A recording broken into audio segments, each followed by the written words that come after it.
Over the last 4 episodes, we have covered tools like Pandas, NumPy, and Polars. These libraries handle millions of rows of data across finance, engineering, and research, but historically, they have operated as isolated ecosystems.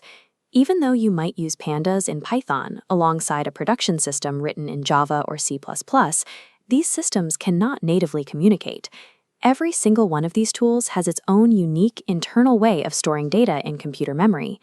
To get around this language barrier, engineers have traditionally relied on a process called serialization. If you want to move information from Python into Java, you have to convert that data into an intermediate format, send it across the gap, and then convert it back again on the other side. This constant translation creates a massive hidden computational tax. A huge portion of an organization's processing time and memory is spent simply translating data so that different tools can talk to each other. Imagine a data scientist who has just processed a massive data set in a Python script and now needs to send that data to a Java-based production pipeline. This animated diagram illustrates that journey. The system is physically breaking the data down, translating every single value into a neutral format, pushing it across the system boundary, and then completely rebuilding it in Java's native memory format. When you are dealing with a few thousand rows, you might not notice this. But when you are handling millions of rows, this translation process results in significant latencies. It duplicates memory usage and can stall high-performance pipelines. In large-scale analytical workflows, the primary bottleneck is rarely processing power. The bottleneck is the wasted overhead of translating internal data representations. To eliminate this translation tax, a project called Apache Arrow was developed. It established a universal standard for representing data in memory, and PyArrow is the official library for working with that standard directly in Python.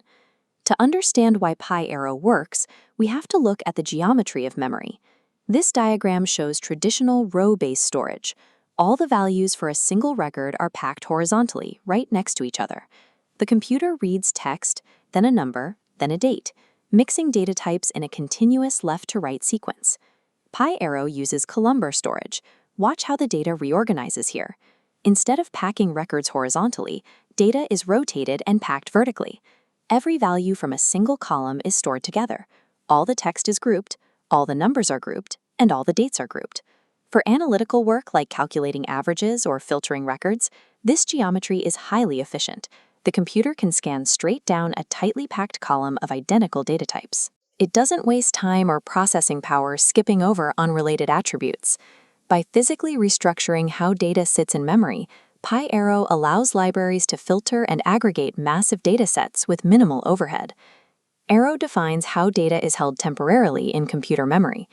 When it comes time to save that data permanently to a disk, the exact same columnar geometry is used by a file format called Parquet. Because Parquet stores identical data types right next to each other, the files compress significantly better than row-based formats. Similar values compress more effectively than mixed values, meaning Parquet files take up a fraction of the storage space required by CSVs.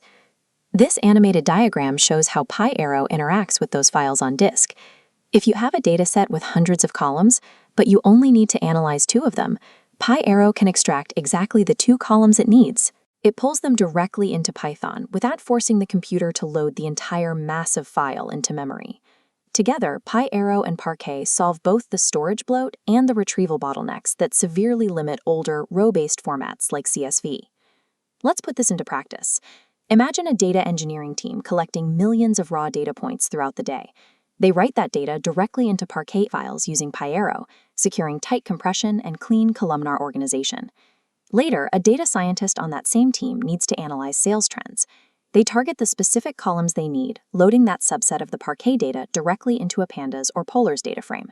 Because Parquet, PyArrow, Pandas, and Polars all natively understand the exact same columnar memory standard, the data moves through this entire workflow without a single serialization translation.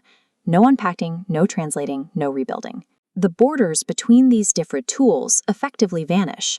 Data flows from storage into memory and through complex analytical libraries in one continuous, frictionless ecosystem. Even if you never write a single line of PyArrow code directly, you are almost certainly using it. When you call the read Parquet function in Pandas, PyArrow is the engine working silently behind the scenes to handle the memory allocation and file reading. If you are still relying heavily on CSV files for large-scale analytical work, transitioning your storage to Parquet is the most direct way to utilize PyArrow's underlying performance benefits. Efficiently storing and computing numbers is exactly half the job. To make those insights actually matter, the results have to be communicated visually. In our next episode, we are moving into data visualization, starting with Matplotlib, the plotting library that nearly every other Python visual tool is built on top of. PyArrow closes out our numerical computing block by removing the translation tax. With data now moving cleanly and efficiently across memory and disk, we have the processing scale required to start bringing those numbers to life.